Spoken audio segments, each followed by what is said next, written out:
Isa akong bus conductor dito sa lokal ng probinsya ng Iloilo. Madaling araw pa lang gumigising para maligo. Naghahanda na para sa susunod na hamon ng buhay. Para sa mga pasahero sa amin isasakay.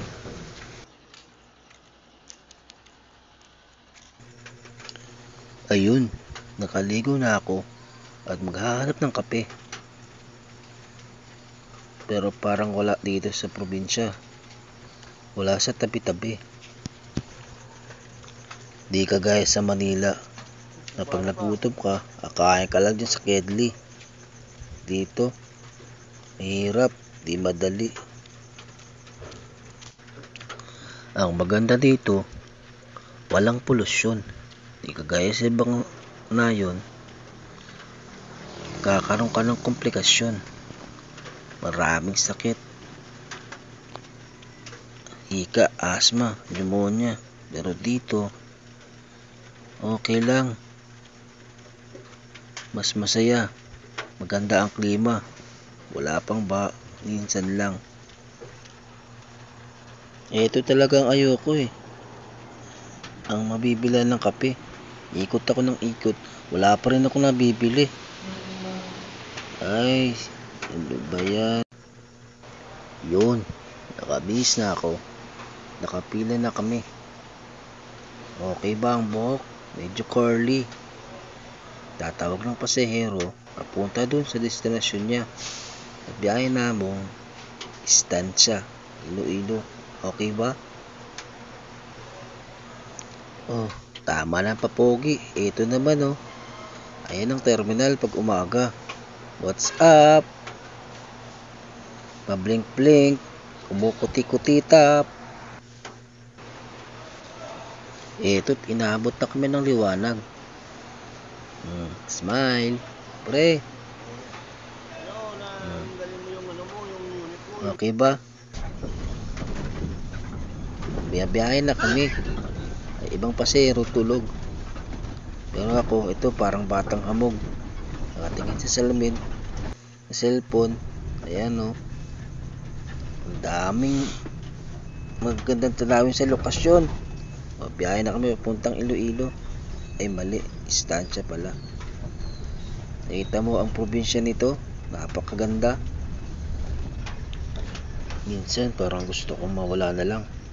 Pero nasa isip ko, paano na lang sila? Paano na lang ang aking pamilya? Paano na lang ang mga pasahero ko na pumabiyahe mag-isa kahit magkasama sila? Enjoy naman, di ba? 2 oras, 3 oras biyahe namin. Pero okay lang. Masaya pa rin. Okay naman. Marami ang amin narating. Ito nakarating na kami sa Estancia. Nagpapakit na naman ako.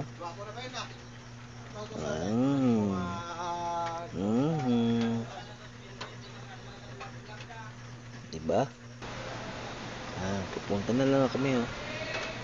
Hapon na. Babalik na lang kami ng Iloilo. Estancia, Tara oy. Tara oy, Estancia. Nakabalik na naman pala kami sa Iloilo. Oy. Tara oy, Ayan, oh. Estancia. Papunta na naman kami. Gagarahin na. 100 kilometro araw-araw. Balik-balik. Kulang-kulang 500. Nakakaantok. Minsan. Pero okay lang. Kakayanin. Para sa pamilya. Para sa lahat. Para sa ekonomiya.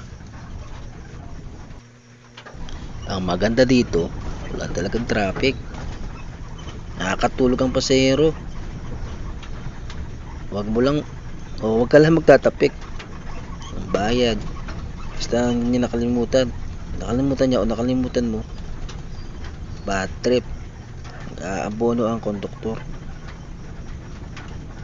Ako, ilang beses na nag-abono. Kulang pa nga minsan ng sweldo ko. Pero okay lang. Charge to experience yan. Masarap maging bus conductor. Marami kang makikilala. Marami kang lugar na mapupuntahan. Hindi nakakaburyom. Ito ang pinakamagandang gurong trabaho sa ngayon. Kung may magkakaroon pa ako ibang trabaho bukod dito, sana mas maganda dito. Kasi nag-i-enjoy talaga ako. Ayoko siguro dito yung sukli. Magsukli ka sa pasahero. Yung pinakamalapit sa pinakamalaking pera. Nakakalito. Sakit sa ulo. Yun o. Inaabot na kami ng gabi. Diba? Pakit pa rin ako, pre. Okay ba? Yan.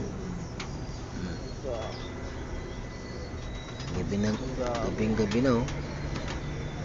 Maraming pasahero. Come on guys. Sino hindi nagbayad dyan? Oh, diba? Kulang dito. Nagbiblink-blink parang disco.